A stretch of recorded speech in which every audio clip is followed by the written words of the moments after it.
Alright, hello and welcome to another Round Gamer video. Here we are talking about THOR 2.0 in this detailed skills breakdown. He is reskilled, he is indeed the one that is the Titan that strikes twice, I guess, because he's back as a reskilled version. I'll do a comparison of him with Zabava and Lubu and Arvan and Solgar in this video. So to kind of understand where he stands in the Storm Maidens meta and whether he is someone worth going for. So let's start off with a skills breakdown of the man himself, Thor, the god of lightning, I suppose you can call him that. So here is his skills.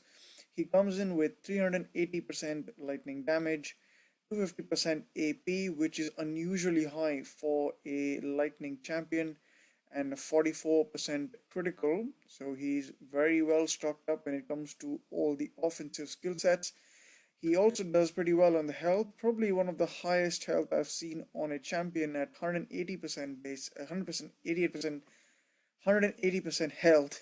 I need to get this right, and 40% base health. So that is a pretty large amount of health pool. And he also comes with 150% armor, pretty high amount there.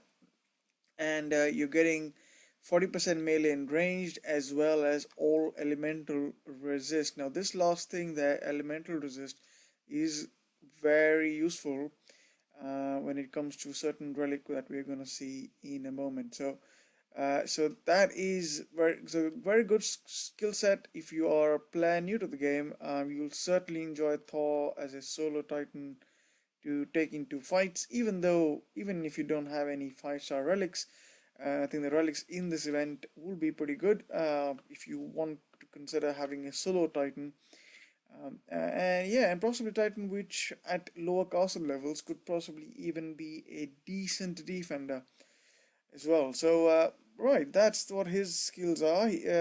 Talking about his prestige skill, he can also get more health, so he can get up to 80% base health and damage. That's only when he's at prestige level 10. Do note that requires fusing in up to 18 titans, lightning titans into him. So not many will actually, a lot of us will actually experience that effect, but you can probably assume that this will start at about 50% base health and titan damage. So that shouldn't be too bad when you start off with.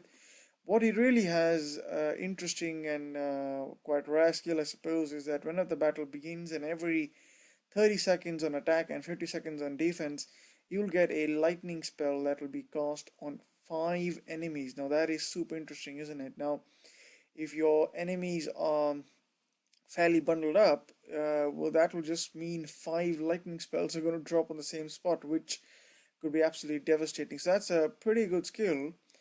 And you combine that with his special skill of having 300% all lightning spells damage buff, which means your lightning spells as well as lightning storm spells will have that 300% damage increase to them.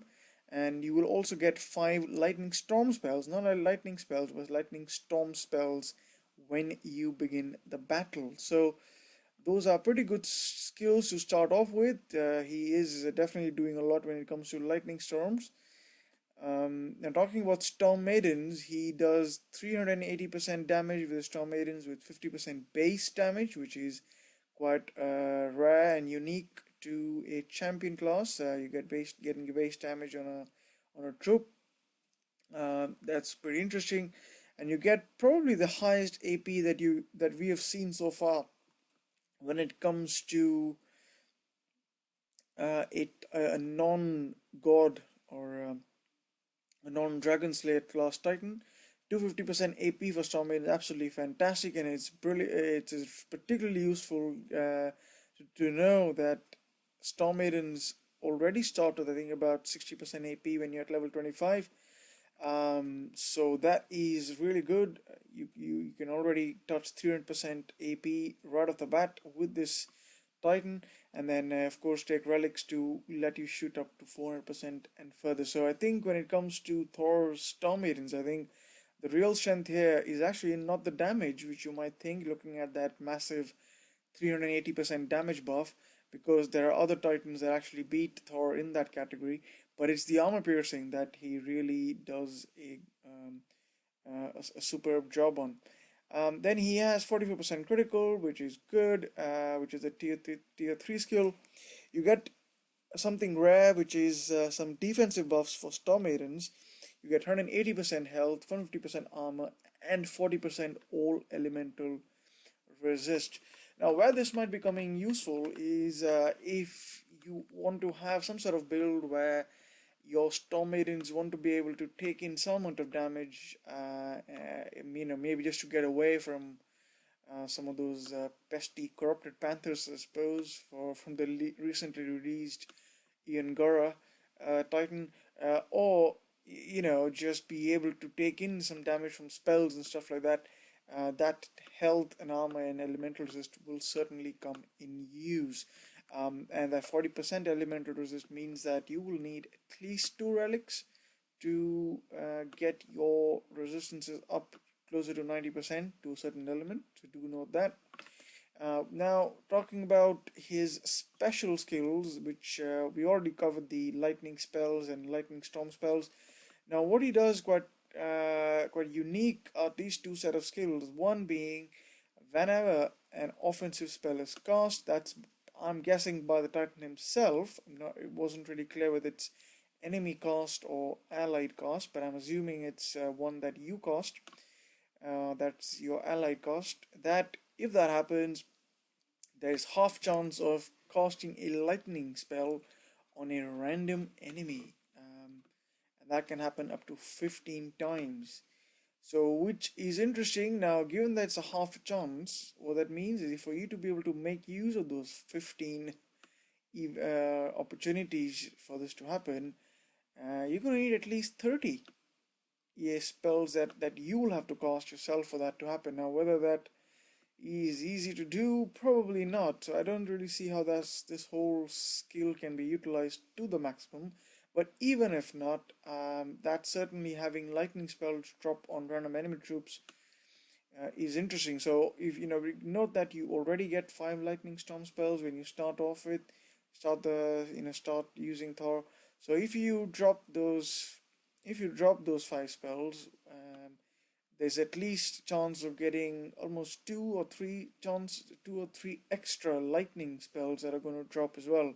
So you're almost like if you're thinking about taking Thor against say Rostam and all his horde are gathered up and you're trying to kite with Thor. I mean, although he's not going to be fast as well, but if you can manage to keep Thor alive for a while, then the moment you drop a lightning storm spell, you're going to have lightning drop on troops as well. Now that could be quite devastating for troops which are particularly susceptible to lightning spells, which what Horde are. So Thor might be an interesting one to use when it comes to battling Rostam's Horde, because certainly that 300% lightning damage buff and couple that with all this extra stuff that's going on with this offensive skill set and with what the prestige skill can offer, I think can certainly do quite a lot. So what's quite interesting about Thor is that he comes in with 5 lightning storm spells, but what he starts to auto cast on the battlefield are actually lightning spells, which probably is one we would prefer, because lightning spells do cause more focused damage, and if you can keep troops focused on a fairly small point in the field, then lightning spells will do much more damage. So that said, the other thing to talk about is the other skill, which is whenever a lightning storm hits the enemy. Now, if you take in all lightning storm spell, this is where that might come more beneficial to you. Is that whenever you cast lightning storm spell on the enemy, whenever it hits the enemy, so if you cast a lightning storm spell and it doesn't hit anything, then this skill wouldn't activate. But if you hit an enemy, then your enemies will lose 4% of the damage and their elemental resist, and so lightning and melee, so 4 enemies within the storm area. So that's what's going to happen. You're going to get these two things take effect. Now that reduction in melee resist particularly is interesting. What I find is that that could happen, but obviously only for 4 enemies it says, so there are, that are within the storm. So let's say you cast a lightning storm, and let's say going up against Rostam, you got all the enemy horde around Thor. The moment you cast this lightning storm spell, four of those hordes, not all of the horde, but four of those horde that are around you, will will lose 4% of their melee resist and elemental damage. So they'll cause a little bit less damage and a little bit less melee.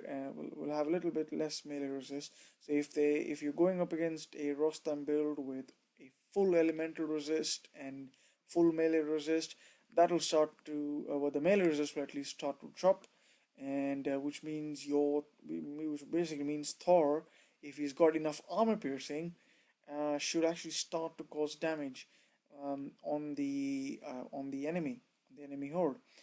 So yeah, that is quite an interesting skill, but this happens only 10 times. That's the maximum can happen. So if you cast, if you cast 10 lightning storm spells, that's when it's gonna happen. So almost what you're seeing here is that uh, the skills, the special skills, are totally dependent upon you casting spells. So if you, for example, don't cast a lightning storm spell, then that skill, that this whole first special skill doesn't activate, doesn't do anything. And also, if you don't cast any spells at all, then well, both of these skills don't offer you any benefit. So what's critical, I think, with Thor, if you're going to think about using him on attack, is that a you take in a lot of spells, a lot of relics that give you free spells, and you try and take relics that actually give you more lightning storm spells. And I think that is what's going to be quite crucial here, is that so relics such as reinforced grip, then Midas touch. There are quite a fair relics that actually give you free lightning storm spells. If you can couple all those up, I think you can do something very interesting with Thor, and there might just be a chance for Thor to actually take out some Rostam defenses out there, and I'll be quite curious to see where someone can actually use Thor's Storm Maidens, although they don't have the best damage in the game at the moment. Whether they can use the armor piercing to a benefit and use the health and elemental resist such that they can you can let Storm Maidens survive long enough for them to actually deal damage. So yeah, there is certainly potential in Thor, but it's gonna need some some real practice to use him to take out some really strong defenses in the game at the moment. So comparing him with Zabava, I thought this was worth probably putting this as something which I've done before.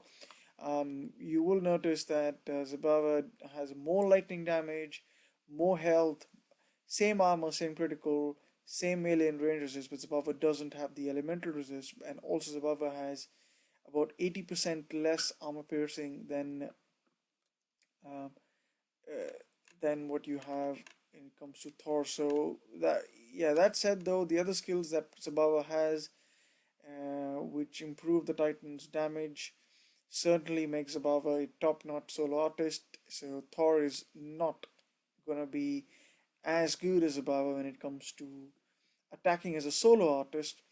And I think that's kind of fair, because you probably wouldn't expect a Dragon Slayer to be beaten in terms of his stats from another Titan which isn't a Dragon Slayer. So yeah, I think that isn't surprise. But when you and also when you look at the Storm Maidens as well, Storm Maidens Zabava has 800% damage buff right just from that skill, and not to mention the other crazy skill stats that you have for Storm Maidens. But the Thor doesn't offer that. But so that's something you got to keep in mind as well. So Storm Maidens are not going to be as powerful as well. Uh, and Zabava also, of course, does a lot when it comes to lightning spells. Zabava does 400% lightning spells buff, but Thor does 300%. So there's obviously that department Zabava wins as well. But where Zabava uh, doesn't do as well compared to THOR is all these other freebies.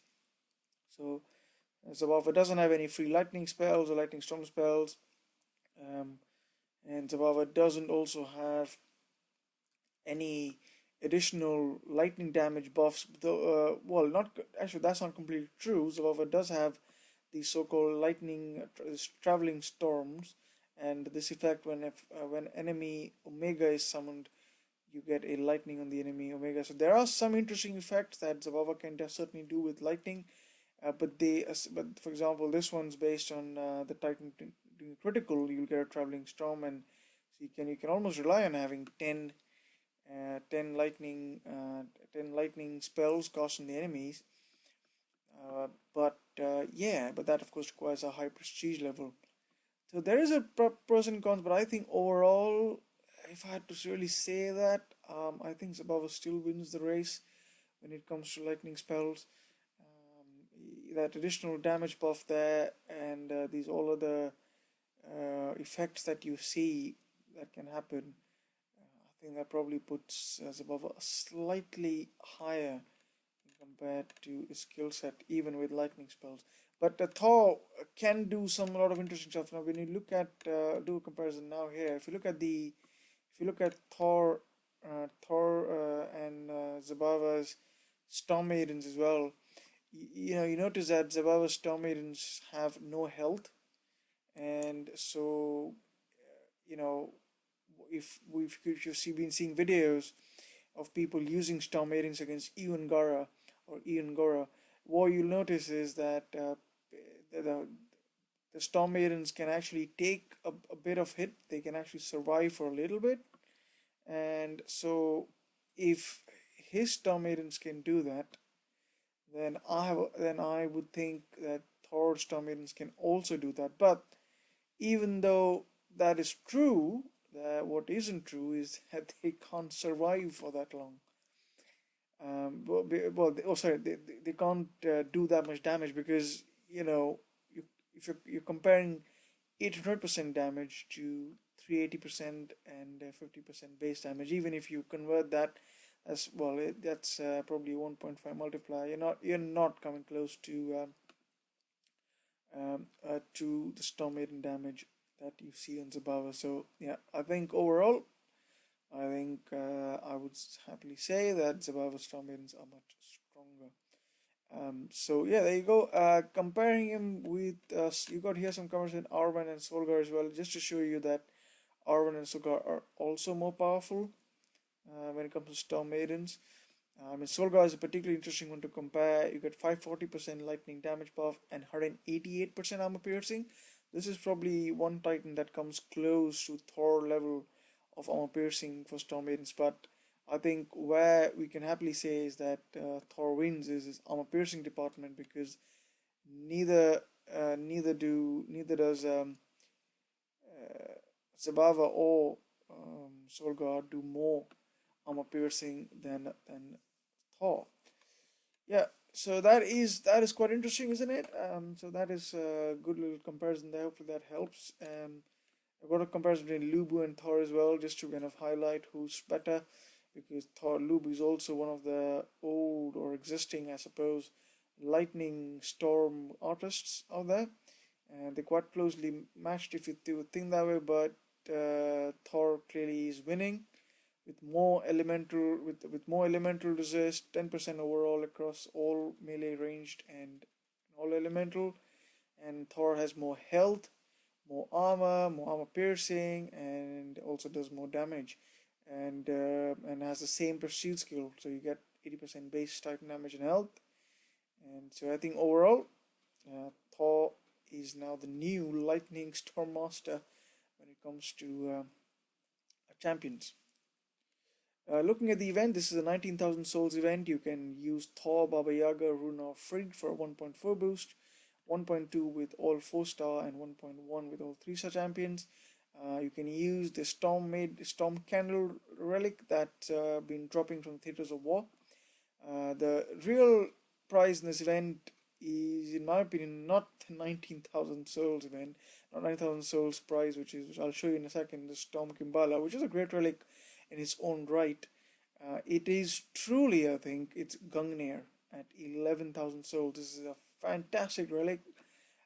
If you don't have a Gungnir, I highly recommend you try and get this one. It's a very rare relic because I think it's only featured like it's probably the third time it's ever been featured in the game. You get 24% Titan and Troop range resist against ranged, which is a very high number, and you don't get 24 that number percent resist for any other relic. So certainly worth getting it. I use it all the time on when you can find it on almost any build, to be honest. So yeah, definitely worth getting that. No harm getting a second copy. And Cape of Aesir, also a very rare relic. I think this is also only featured probably twice or thrice in the game.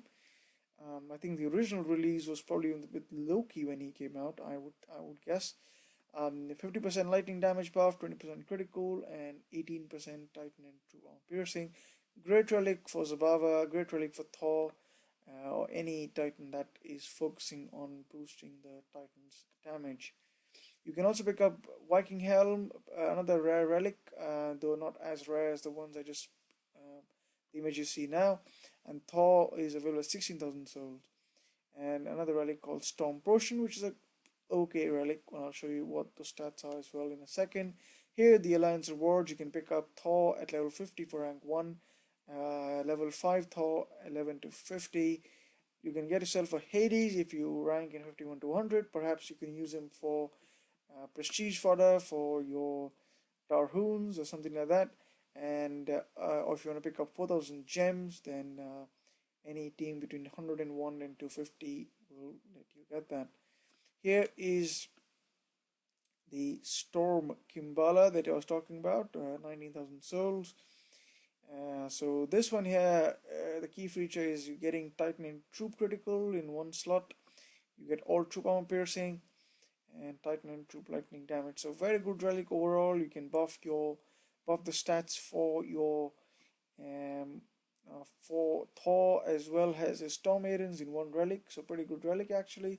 Storm Potion is an alright relic because you get a fairly low 16% all elemental resist for your Maidens. If you want to couple that with THOR's skill, you can get his Storm Maidens resist to 56% to all elements, which could be useful, I suppose. And 50% Storm Maiden damage, of course, is great to have. Then Viking Helm, you can pick up for, let's have a look, how much was that for? It's available at 14,000 souls, and that'll give you Storm Maiden damage, 30% Maiden piercing, and all troop critical. Here is something we've received an update about. So Mjolnir, the 5-star relic, the one we've seen in the movies as well. So now it's going to do more for THOR, which is nice. So it's by the power of synergy, as the devs have termed it, that only on THOR, this relic is going to give 70% extra Titan damage and 100% extra spell damage buff. So nice little thing there. And now this relic is truly probably the perfect relic for THOR because you can pick up 60% all elemental resist, and you couple that with 40% resist he starts off with. You go up to 100% all elemental resist. Now that said, the other relics that you possibly have an option for using is the Earthshaker, the old relic that gives you 40% melee resist to, and then that could be helpful as well because you couple that with the 40% that he comes with, you and get that to 80%. So there's certainly hope in using that Earthshaker to some benefit, but I think Mjolnir remains constantly a great one. The Godfrey's Poleaxe, I haven't compared those. The golden one, I think that will do well as well, because you get again spell damage buff there as well. So yeah, a couple of options to consider. Looking at next week, you're looking at a Fusion Feast event, which is going to be a special event where you can fuse Titans for very cheap. 50 food, they say, for a 4-star Titan. something like that. So pretty cheap. So if you're thinking of fusing Titans in there, then you can do that. I don't think that actually gives you a XP boost for your fusion. So it's just an event if you want to, burn up some Titans for not by not breaking your farm bank. You got Conquest coming in next week. That's on Monday. You get Storm THOR coming back. So yeah, probably want to get Storm THOR maybe as prestige fodder for your Zabava, or THOR if you're going for him. And we have an Alliance War Rage finish event. Not really sure what that means, but going by the name, my speculations are that it might be an event that features these four relics, which are relics that have something to do with rage damage or rage spells. Staff of Iron, Mark of Elithian, Iron Rune, and Love's Arrow. They all have some something to do with rage. So you might see those feature, and I can quite could see Staff of Iron being in there in the stretch goals. But normally finish plus events feature a 5-star relic. So I'm not really sure what they might feature in a feature, but I don't really think there is, because we've already seen Earthshaker already in there. So yeah, I'm not sure what will be featured in this event. But you got Kingdom Rush, which is just a event that lets you buy lands for cheap. That's it really. And we also got a teaser for something starting next year. If I had to lay a bet, then I would say that this is some sort of infiltrator, and I'm just going by the way the braces are and the kind of the relative size of his arms. I think this is gonna be a infiltrator, and maybe looking at if this is truly the color of his armor, could be a physical infiltrator. Right, guys, that's it for this video. I hope you found this analysis helpful. Let me know what you think in the chat below, whether you'll be going for THOR 2.0 or not. But yeah, that's it for this video, and I'll see you all in another one.